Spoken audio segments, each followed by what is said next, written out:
Okay, well, welcome back, everybody. Today we are doing the second practical for the bioinformatics course. This is, again, a focus on assembly and on annotation. There's a concept that shows up pretty heavily in assembly that I didn't really mention in the course of the lecture this morning. I wanted to make sure everyone had caught wind of it. That is N50, the N50 value. We'll come around to that in just a minute. But for now, I might suggest that people go ahead to open the PDF that has the directions of everything. All right, and then we can make the silly, useless menu on the side go away like that. And now, move to section 2, which covers assembly and annotation. Oops, okay. This morning, I talked an awful lot about genome assembly and genome annotation, but occasionally we're using transcripts, we're working from a different set of reads, those that are focused on the messenger RNA rather than bits of DNA sampled from all over the genome. One of the benefits of this is that it focuses on the transcripts produced from a given organism and thus doesn't tell you about the genome at large, but rather what are the most popular products, the most popular proteins in this case, that are getting expressed by the cell. So if you are to start from an RNA-Seq data set, one that's produced off of transcripts rather than, say, the exome or the whole genome shotgun, you get a picture of what's being transcribed in the cell, what messenger RNAs are important right now. This is a really interesting place to work if you are particularly if you are working in a non-model organism. Who here is familiar with the plant chia? Chia, C-H-I-A? A few people. Do you eat in health food stores? Because I mean that's a thing. A lot of people have proclaimed chia as the next superfood, and it's a little healthier sprout than some of the things that one might eat. So chia is a plant that some friends of mine over at the University of the Western Cape were working with. They were doing proteomics in chia. The trouble was they couldn't find a good sequence database for identifying the proteins they produced. I mean, they had these great gels, they had great tandem mass spectrometry data sets, but they couldn't figure out which proteins they'd seen because they didn't have a list of protein sequences for the species. So I was really grateful to discover that some researchers back in 2014 had done RNA-Seq analysis in chia. There's no genome for the thing, but they had RNA-Seq data sets representing 5 different stages of development for the plant. And I thought to myself, gosh, if they've gone to all the trouble to analyze the transcripts of this plant at these different stages, we could use those data to say what protein sequences should be produced for chia. Is it a complete set? No. But is it 90% complete? Yeah, probably so. Probably so. So our feeling was that we would ask the people who published that RNA-Seq data set to provide us with the list of proteins they produced from their transcripts. And they didn't answer. They didn't answer at all, which bothers me, but not everyone is congenial. So I thought to myself, okay, fine. They made their data publicly available. They made the FASTQ files that they produced in their sequencing experiments publicly available through a service called the Sequence Read Archive over at NIH. I thought this was the most exciting thing. We'll download this RNA-Seq data set, and in no time flat, we're going to have proteins. However, what they posted in those FASTQ files were not contigs. They were not assembled transcripts. They were what? What is a FASTQ? We've made some allusion to them. We haven't made it like a test question kind of topic, but that's okay. A FASTQ is the text file of sequences and quality scores that is produced by a sequencer. So you may run an Illumina sequencer on a sample, and it creates some sort of database, but one of the standard things they can export is a FASTQ file, which is just a big text thing. So I was able to download their FASTQ files from NCBI, and even if the lab wasn't going to provide me with their protein list, I thought to myself, well, I'm a big hat bioinformatician, surely I can do the assembly myself and get usable transcripts out of it. Well, this was hard. It was actually quite a lot of work. First off, the FASTQs are big. And if you haven't noticed, downloading stuff from the NIH servers to South Africa can be slow. But eventually I was able to get all of these experiments, each one being about 1 gig in size because it was compressed, and downloaded it all to our server. One of the things you need to know about doing assemblies of complex organisms like this is that you'd better have something better than a laptop to work with. My laptop is no slouch. It has 12 gigabytes of RAM. It has a solid-state hard drive. It has an i5 processor in it. But almost any computer that's in a desktop, any processor that's in a desktop is quite likely to be better than the processor that comes in your little handy-dandy laptop. The other thing is that assembly can be a very big memory hog. It's a hog, what it is. So I was able to do this on a high memory server that I and several others in the bioinformatics space have. So I have a machine called Deep Thought that I brought with me from the United States, and it has 96 gigs of RAM. Now, I think that the people who think about proper servers kind of scoff at such a thing, 96 gigs of RAM. You will find machines on this campus that have up to 256 gigs of RAM, which can deal with some very big, very thorny problems.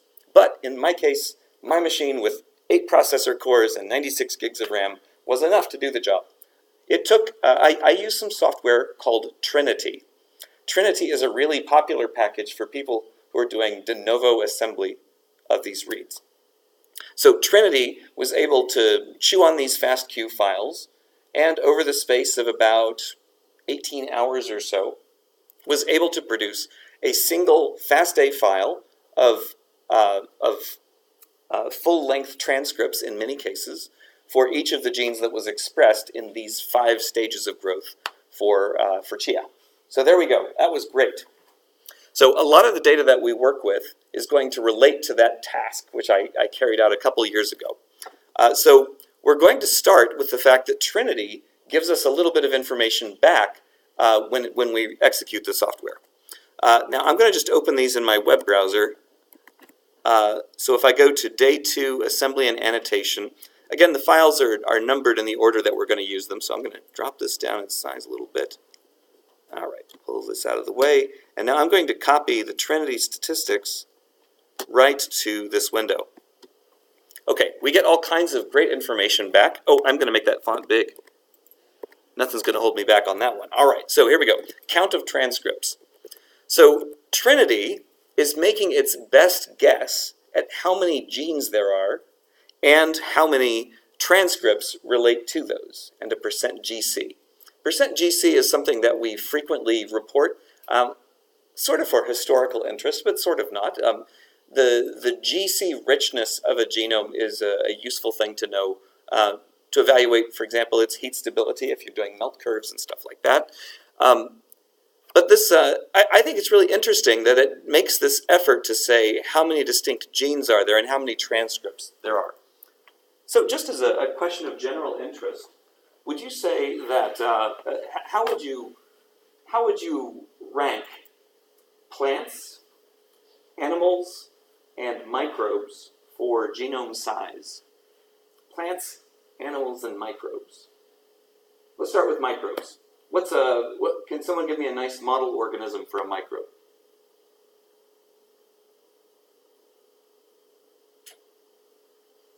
Someone had microbiology class, right? Did no one have microbiology class? Oh, I'm so sorry. Okay. Oh, okay. But I would like to ask you to repeat your question. Oh, sure. I'm asking for a name of a microbe that we frequently use as a model organism. E. coli, number 1. That's spot on. Okay, so E. coli, you don't just get it when you eat a hamburger, you work with it in a lab. Great. So E. coli, commonly found in our guts, is an interesting little microbe that has a very, very detailed molecular history. So how many genes would you expect to find in an E. coli? We're going to play over and under again? All right, 1,000. I'm going to give you the number 1,000. Is 1,000 genes high or low for E. coli? No one's committing on this one. All right. Well, we'll just start with a very rough number. My numbers are a little rusty on this. I'm not sure what current accounts are, but let us say 4,000. It costs about 4,000 genes for E. coli to stay alive. 4,000 genes. Now, is a yeast in the same kingdom of life as E. coli? Yeast. Yes? No? Is it unicellular or multicellular? Yeast. Who's drunk a beer lately? Someone surely cares about yeast, right? We use yeast all over the Western Cape. Yeast. Yeast is a unicellular organism.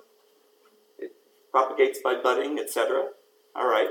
How many genes does it take to keep a yeast alive? A Saccharomyces cerevisiae. This is one of the most common model organisms we use. All right. We're going to step up a little bit in complexity. In general, eukaryotes, of which yeast is one, take a few more genes to do their thing than do prokaryotes, of which E. coli is one. Okay, so let us say 6,200. I think that number is not too old.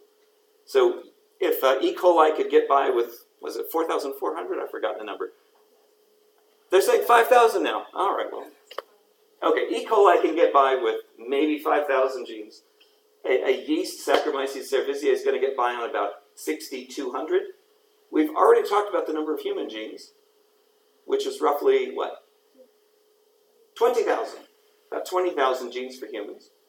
But when you get to something like your basic maple tree or oak tree, the number just explodes upward. So when I started working in plant genomics, plant transcriptomics, I was worried that the number of possible gene products was going to just be huge to deal with. And you might say by what we got back here, that the number of genes found in chia being placed at 45,000 by this assembly is not completely outside the realm of speculation. Now, it is possible that the software is doing a whole lot of messing about with me. One way that could happen is that it might have seen a whole bunch of transcripts from this part of the gene and a whole bunch of transcripts from this part of the gene and listed them as two separate genes, right? That would be really awkward. So you don't want to take a number like this and say, oh yeah, that's solid. I would sell my house on something like that. Don't count on that sort of thing. So in this case, we see that there are 45,750 gene structures that the software is working from, and it has multiple transcripts that result from many of those genes. 55,000 transcripts, 45,000 genes. Now, how is that possible? Why do we have more transcripts than we have genes? The genetics people should be all over this one.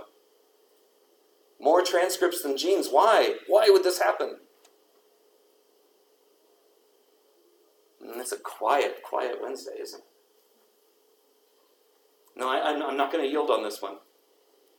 Why are there more transcripts than there are genes? One word answer is absolutely fine.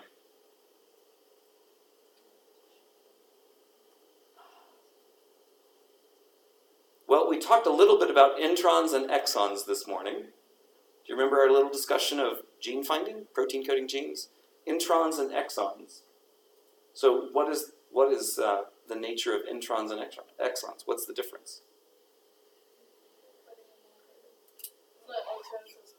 Ah, there it is. Alternative splicing. Thank you very much. That was the word I was going for. All right, good. We got past our blocking point. That's good.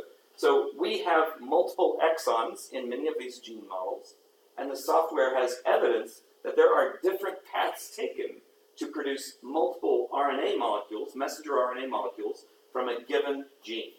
Great. So that's why we have this amplification. So we have these values being given back to us by the software to say just how the assembly went. What are the characteristics of it? We can come in here and see that the median contig length is 685 nucleotides. So what would a contig be in the context of RNA-Seq? What are we assembling? What are we trying to build out of the reads? RNA-Seq is starting its sequencing not from genomic DNA, but from transcripts. So when we assemble reads from RNA-Seq experiments, we are trying to recreate the transcripts that were originally observed. All right. So we can see that its average contig, its median contig was at 685, but the average is 1,000 nucleotides instead. Why would the median be very different than the average? You guys just took stats, so this one's fresh. I know. Median and the average are different. What does that tell? What's that? The distribution is not normal.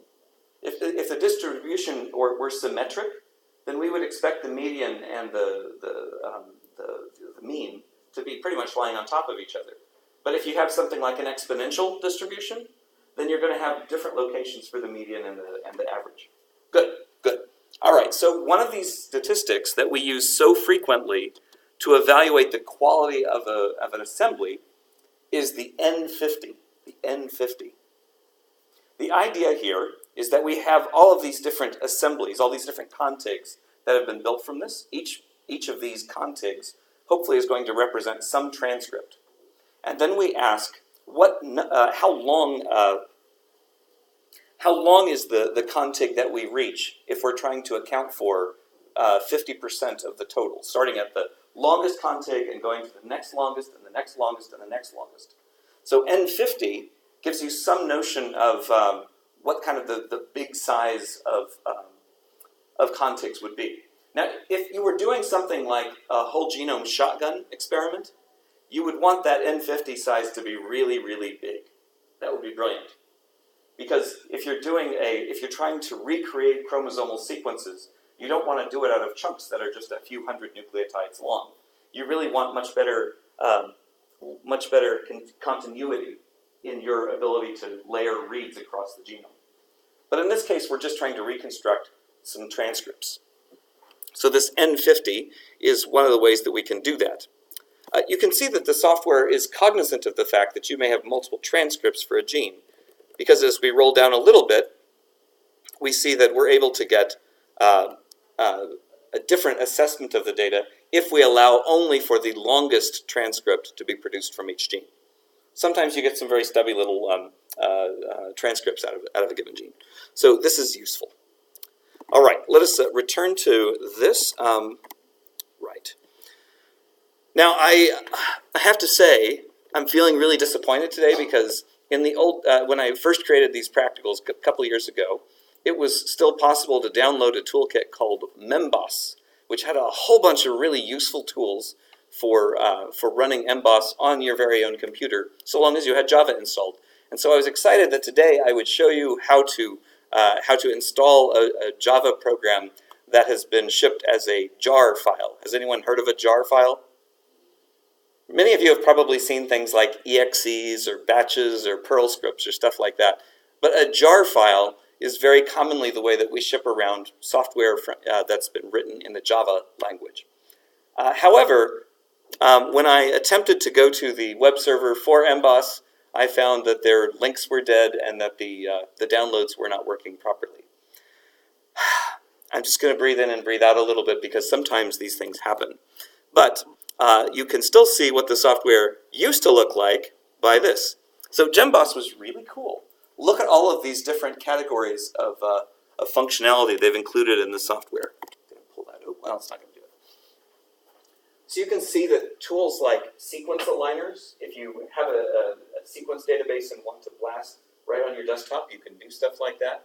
Data retrieval, feature tables, enzyme kinetics, ontologies, phylogenies, nucleic acid sequences, protein sequences, all kinds of cool features. And each of these has a bazillion tools underneath it. So it was like having a Swiss Army knife for all these different molecular biology operations.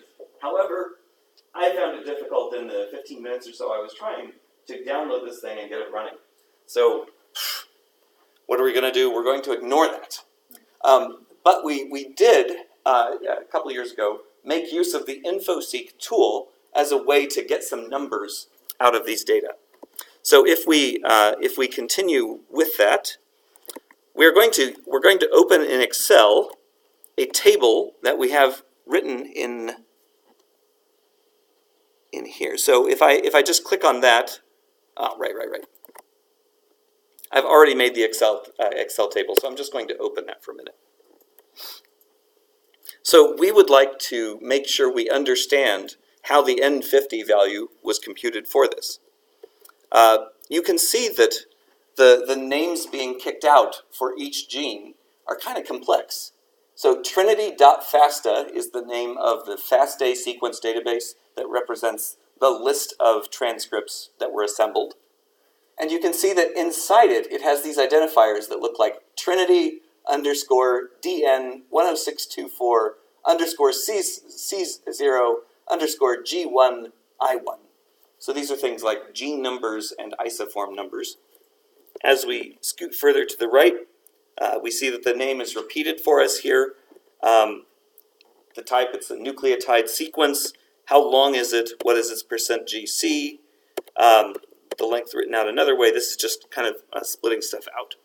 So the paths, I believe, is a way to refer to how this particular transcript relates to the gene structure that's there. Okay, so with these sequence lengths in place, we might try to learn something about the distribution of those lengths. You could plot a histogram of them, for example. But the typical way that we go looking at these is to work with them in a sorted way. So I'm going to sort that whole table. Oh, see, it doesn't seem to realize at first that the first row is a header. So I need to inform it, my data has headers. Click, click, click. Okay. And then tell it I want to sort on the length field. Does everyone see that? Okay, sometimes Excel notices you have headers and sometimes it doesn't. So better make sure we've got that. All right, it's sorting the file. It's going to take a moment. Remember that there were some 55,000 transcripts here. Okay, so now we see that our lengths run from 201 to 15,478. Anyone know how I jumped all the way to the bottom of the column there? If you tap the End key on your keyboard and then down, it goes to the last in the series. If I then type End up, it jumps all the way to the top again. Oh, something else has happened. Did you notice that the header stayed in place? Even when I'm all the way at the bottom of the table, the header is still at the top. Do you know how I did that? Great. Your life is about to change for the better. All right. So on the, oh, goodness me, go away there. So if I go to the View page right here, you can see that I'm using a Freeze Panes option. I've used Freeze Top Row, which means that no matter where I am in the table, it's always going to lock row 1 into place. Frequently helpful. Definitely. All right. Maybe you should teach us as a student. Yeah.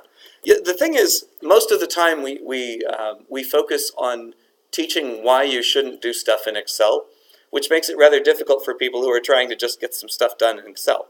So yeah, I'm hopeful that this constitutes giving you a leg up on that stuff. Yeah, I'm full of trickery because I'm a little lazy and I like having shortcuts. So if I can help you in that regard, let me know. All right. Why is it that we see a huge number of lengths at 201? What does that tell you? Is that suspicious to anyone? Would you expect them to maybe run all the way down to the length of a read of 75 or something? Why do we have a whole bunch of ties here at the minimum size being 201? Okay, most software out there, why do I still have this raisin on the desk? That's really nasty. Most software has a number of criteria that it applies internally, and they frequently have set default values. In this case, Trinity has as one of its parameters, what is the minimum size transcript that you want to see? And in this case, the software is applying a hard threshold of 200. Only transcripts that are at least 200 in length are being shown. And so there's no real molecular biology reason about why 201 was the threshold, but certainly the lower you let that threshold go, the more spam you're going to have, the more transcripts that are very, very much useless. So here they've set the threshold at 200 because I didn't change it. That's what gets applied here. Okay. So if I wanted to determine what number of transcripts I had to include in order to account for half of all of this assembled length, I have a little bit of math I'm going to need to do. First off, I don't like my sort order. It's upside down to me. I instead want to go from highest to lowest on length. All right. It's going to think about it a moment. Shouldn't have to think too long. It's just reversing the existing order. So we see that we had transcripts as long as 15,478. Is that likely to be real? Let's assume every nucleotide of that is coding sequence. How many amino acids would be in the protein produced from a transcript of length 15,000?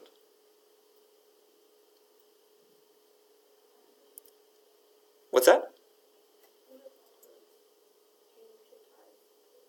Right. Right. Each codon each codon of 3 nucleotides gets translated by the genetic code to 1 amino acid.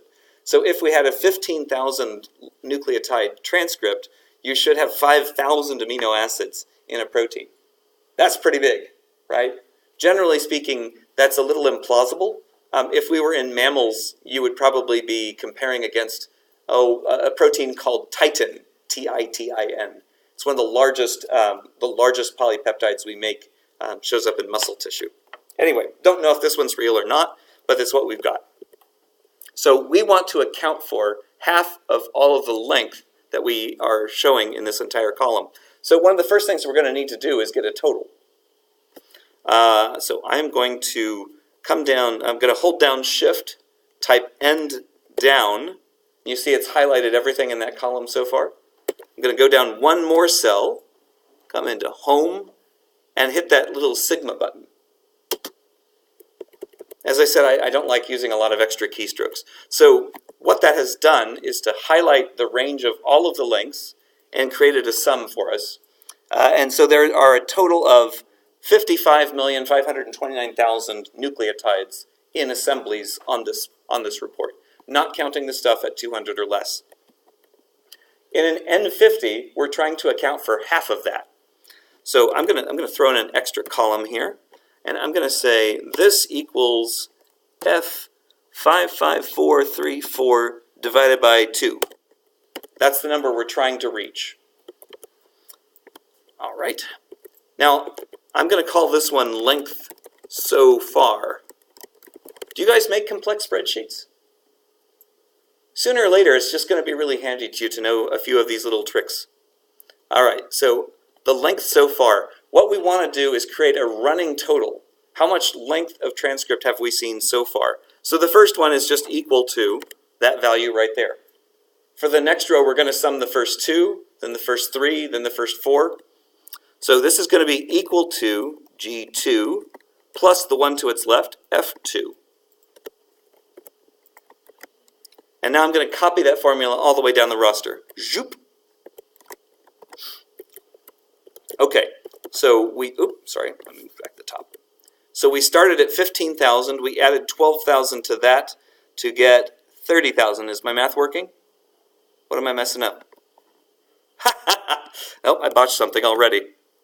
Do you see that I added the first row to itself? My math was bad, so I got to fix that. Instead of adding F2, I want to add F3. Is that better? Good. All right. Now let me copy that down the formula, down the page here. All right. Oh, goodness me. I hit Control Home and went all the way to the beginning of the spreadsheet there. Okay, so from 15,000 to 27,000, blah, blah, blah, blah, blah. What number are we trying to hit? We copied it down here at the bottom. We are looking for 27,764,000. Who's got a great memory? Denise does. Okay, a piece of paper is good. Okay, so help me remember 27,764,600, or 599, either way. Okay, 27 million. So we're going to find this together. It's going to be a lot of fun. So we're going to start at the top, length so far, length so far, length so far, length so far. Are we to the millions yet? No. Okay, I'm going to hold down, page down. Whoa, I skipped too fast. Okay. 5 million. What are we aiming for? Oh, wow. Okay. Got to keep going. Hold it down. Zoop. All right, have we made it to 10 million? We're at 10 million. Keep going.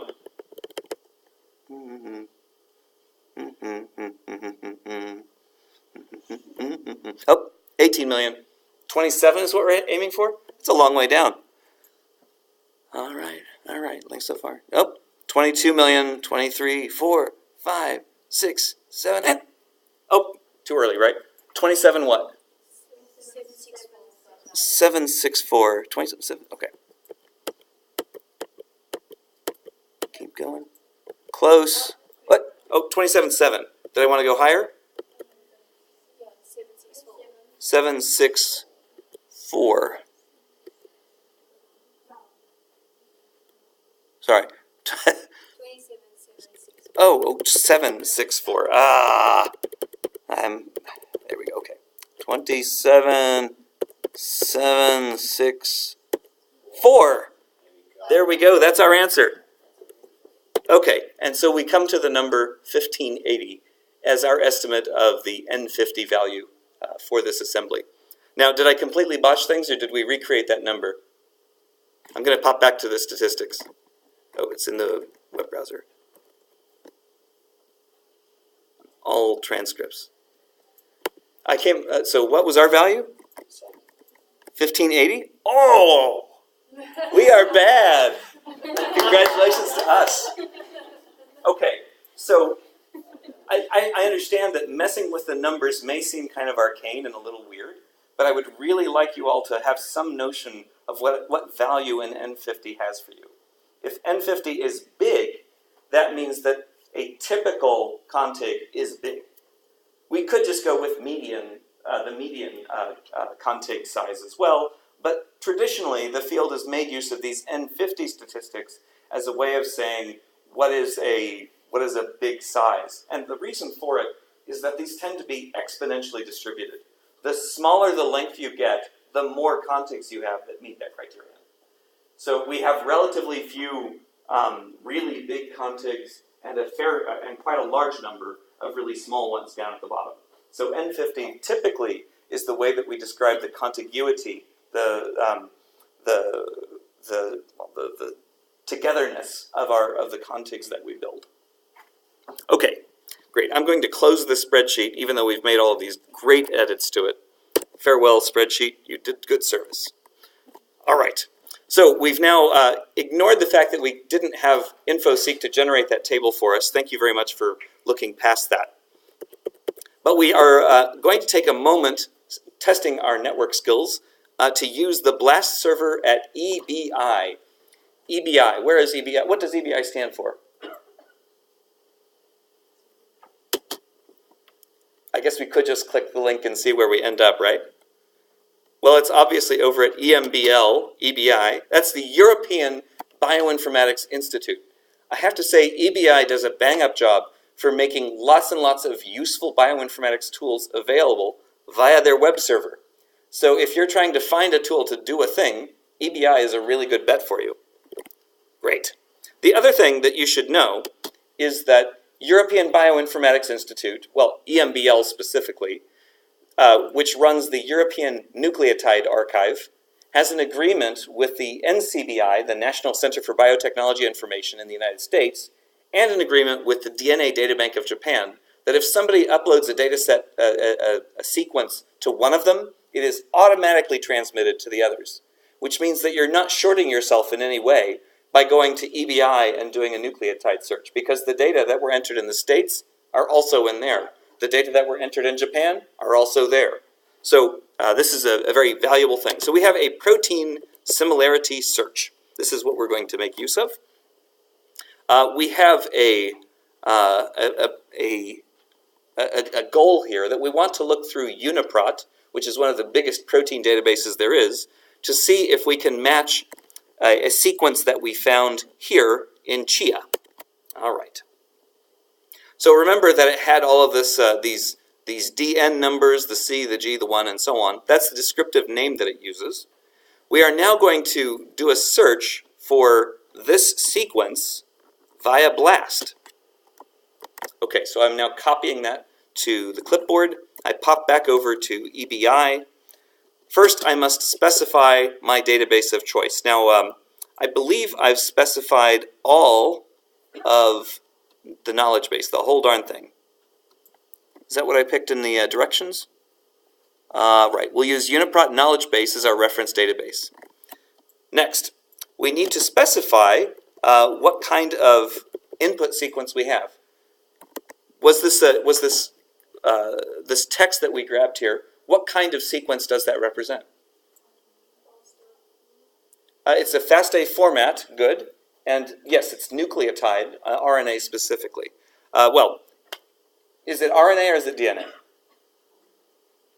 It's DNA that was sequenced. So even though the transcripts themselves would have had uracil, because we did this via cDNA, it's a DNA sequence. But okay, we're going to grab that. We're now going to paste that in here.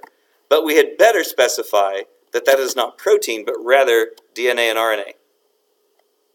Okay, so the UniProt knowledge base is in protein sequence, but we are providing a DNA sequence to match against it. So the software has to make that crossover using the genetic code. Okay, let me see. Did we specify BLAST X? I think we're just going to be fine with that. So BLAST P would be appropriate if we're matching proteins to proteins. If you were matching nucleotides to nucleotides, you would use BLAST N.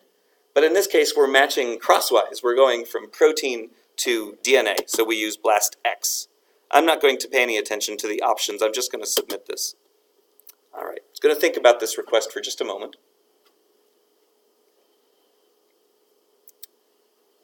You could hum the Jeopardy theme song if you like, but I realize that's kind of an American thing to do. You never watched Jeopardy here, did you? It's not on, they don't broadcast it. It's so sad. Alex Trebek and all that. I had a friend who lost on Jeopardy.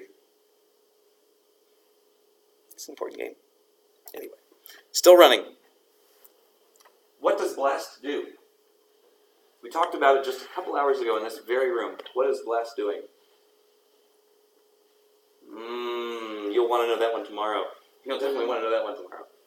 All right, so BLAST is looking for sequences that match exactly seeds within this sequence. So it's translating this sequence to protein, and it is looking for consecutive sets of 3 amino acids shared between the sequence we passed it and the sequences in the database. Then for those sequences, it is expanding out a maximal segment pair, and that maximal segment pair is then scored using BLOSSOM62 against the sequence in the database. Cool? Is it done? No, it's still going. So there are obviously some complications on this. We've fed it a DNA sequence. It therefore needs to figure out which protein sequence corresponds to this nucleotide sequence. Can anyone give me a reason why that would be ambiguous?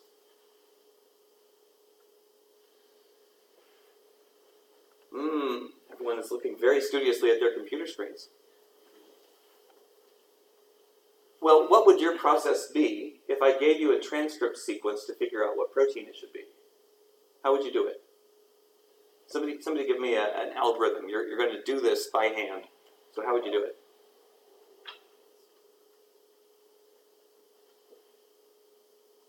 All right, well, this text we just pasted in, one simple way to do it might be to look at the first 3 letters, look them up in the codon table, and then write down the amino acid that corresponds to it.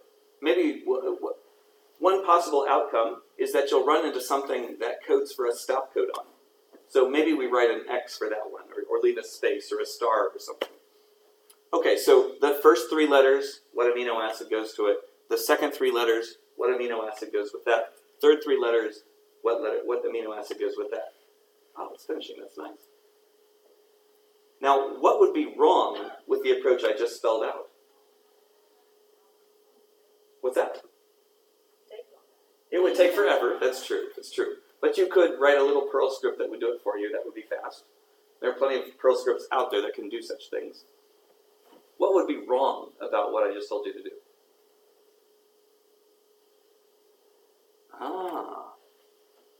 All right, so for this, reading frame comes into it. If you have the transcript, you don't know if it's a perfectly complete transcript or if I've given you a partial one. So I could be starting my sequence of letters, of nucleotides, somewhere in the middle, right? And I might not be starting at the left edge of a codon, but rather at position 2 or position 3. What if the sequence I've given you is not the sequence of the transcript, but rather of the complement of the sequence? That would really bite, wouldn't it? I mean, imagine all this time you've invested in writing down that this 3-letter combination is an S, this 3-letter combination is an L, blah, blah, blah. You got to do that 6 times now. This is called 6-frame translation. And it's a frequent problem that we have a transcript sequence, but we're not sure how to interpret it to get to amino acid sequences. The software, therefore, is considering all 6 reading frames when we pass it a transcript sequence. Okay, grand. So did we hit anything? What did we get? Shall we look? Let me check what questions I wanted to address about this. Okay. So we're returning to what NCBI BLAST Plus reported. We have some number of alignments. Does anyone recognize any of these names? How about Erythranthe gutata? Does anyone know what that is? It's frequently found as a weed. Now, my wife is an avid gardener, so she loves talking about this. This is a spotted monkey flower. It's also one of the few sequenced things that are close to chia. All right, here we've got Handroanthus petite. I don't even know this one. All right, down here we've got Nicotiana. Does anyone recognize that name? Yes, this is a relative of tobacco. Very well done, cool. All right, Nicotiana sylvestris. Here we go, Nicotiana tabacum. There you go. That would be your good old smoking tobacco. So we're getting hits on these things. Now, do we trust any of these, or are these garbage? What did we talk about as one of the most valuable scores out of BLAST this morning? Very nice. Expectation value. And here they've helpfully abbreviated it E. Okay, so E of 0. What does that mean? An expectation value says if you did this search with a bunch of random sequences, you would get this score this many times. So a value above 1, it tells you that this is an absolutely worthless search. But a value of 0 says this score doesn't happen by random chance. All right, so our top hit says that the monkey flower has the spotted monkey flower has something very, very, very close to this. And we can learn more about it by clicking on it, presumably. There may be more information to be provided there. We can roll down a little bit further. We see 1.2 E minus 164. Would we say that's a high number or a low number? Very close to 0. Very, very close to 0. As we keep going down, we see that the scores rise a little bit and rise a little bit. And as we get down to the bottom, we see that the numbers are, well, they're still really, really low. The short version is that this protein is ridiculously common in the database and that there are lots and lots of orthologs to work from. Did you see anything from chia? Its name is, let me see, Salvia hispanica. I don't see it here. And one of the reasons is chia's annotation, its genome annotation, is not in this database. So we're hitting things that are not this species. And we could learn more about what these proteins have been annotated to be if we found that our sequence was similar enough to the sequences in the database. We could say, well, this one's been annotated as E3 ligase, whatever. We will now copy that annotation from theirs to ours and say similar to blah, blah, blah. This is how we annotate new genes. Okay, so we see that we have the ability to blast these sequences and that we didn't just generate a whole bunch of random sequences. Rather, we hit proteins that are representative, that are represented all up and down this particular class of the taxonomy. Okay, we wanted to learn a little bit more about Salvia hispanica. I'm going to grab that name and pop over to the taxonomy browser at NCBI. Frequently, we don't have as much information as we would like about our species of interest, so we can use the taxonomy browser to see who's got nearby information that's useful. So Salvia hispanica is the orderly name. All right, and if I click on Salvia hispanica here, I'm going to get the taxonomy browser. It's quite useful. How am I doing on time, by the way? I'm talking a lot. 10 minutes. 10 minutes. 10 minutes left. Oh my goodness, this is terrible. All right, so we can see then that the Salvia hispanica has at present only 36 proteins in the database. So that's not very well delineated yet. If I pop out to a larger group like Lamiaceae, I can see if any of these have known genome information. So I can click on genome there, say go, and I see that there are 34 total genomes known within the Lamiaceae. I click on this, and I get back a list of these. Now you'll see that there are 30 organelles and other genomes. I don't care about those at the moment. I'm not interested in just the plasmids. I'm not interested in just organelles. I want like whole organism sequences. So I see that I could get that for Pogostemon cabilin, Peria citriodora, etc. These are other organisms nearby Salvia hispanica that I could use as references. Okay. I had one other thing I wanted to show you, which is the use of batch blast on your own desktop. I've mentioned that, we've all gone through this exercise now of running blast on EBI, and that's great if you have 5 or 6 sequences you want to look up. It is, however, a huge pain to send a set of thousands of genes over to EBI and get that searched. Frequently, the web server the web server is not going to be very happy with you if you're sending it job after job after job all day. It is possible to run BLAST right here on your very own computer. So I have installed BLAST on this machine. You would not have this on your own machine. Is that in the NCBI directory? Where did I throw this? Program files and CBI. Oh, good, it is here. So you can see that I've had 2 different versions of BLAST on this machine. So what we have are a whole set of tools that allow us to start with FASTA databases, make indexes against them, and then apply that search to search for the entire proteome of one species against the entire proteome of another. So if you are interested in working in tuberculosis, you'll probably find that doing so as part of your honors project is quite a dodgy problem, right? Because we don't work with tuberculosis on the bench. We have to work with tuberculosis in the BSL-3 facility, and going through the training for that takes some time because we don't want people making mistakes with an organism that can kill you, right? No one wanted to die doing their honors, right? I mean, we have some projects we could recommend, but okay, good. All right. So if you wanted to evaluate, if you wanted to do a project relating to tuberculosis, it would probably make sense to use something like Mycobacterium smegmatis instead, because M. smegmatis will not kill you. Thumbs up to that. So you could ask, is the work I'm doing in M. smegmatis relevant for understanding how tuberculosis works?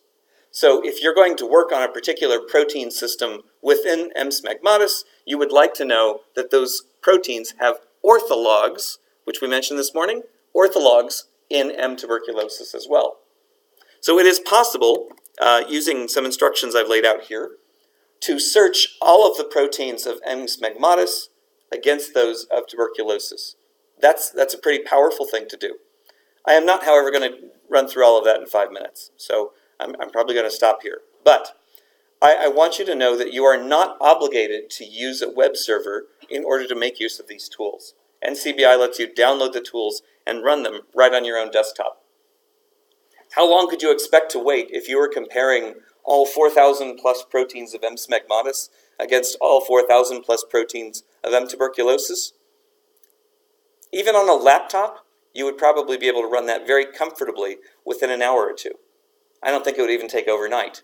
If you're working with something big like chia, you saw that 55,000 transcripts, and are trying to search that against human, it's going to take a longer time, simply because it's an M by N problem, right? If you're comparing a M. smegmatis with 4,000 genes to M. tuberculosis with 4,000 genes, we have this problem of comparing 4,000 proteins here to 4,000 proteins there which you can think of as a table, a square table, a rectangular table, which is why I said it's m by n in complexity. If, on the other hand, you have 20,000 genes compared to 20,000 genes, you can see why that would grow with the square, effectively, of the size, the size of one multiplied by the size of the other. So doing big organisms against big organisms takes much more time than small organisms versus small organisms. Okay, well that's it for now. I have emailed everybody with the playlist link for tomorrow. So please, please, please do us all a favor. We will not be watching those lectures in class. I would be mortified to watch myself do those talks. Talking to a camera is much, much harder than talking to a classroom. I have great respect for people who can do that. But the 6 pieces of that playlist are each around 15 minutes in size. So at some point, you need to find an hour and a half to watch those videos. If you watch them before class tomorrow, that's fine. If you can sneak in some time to watch them tonight, that's great too. Tomorrow we'll be discussing the concepts. I will not be reteaching that lesson tomorrow, okay? We will have a quiz tomorrow. The quiz is not over what you're watching. It's over what you saw here in the demo and what we had this morning in the lecture. So that quiz will come fresh in the morning at, was it 9 or 9:30? Okay, so it's whatever they sent around for the room reservation. We're back at 9 tomorrow morning? Okay. It's 9:30. Okay, even better. But we're here in the fish tank again, so I will look forward to visiting with you all tomorrow morning. Thank you.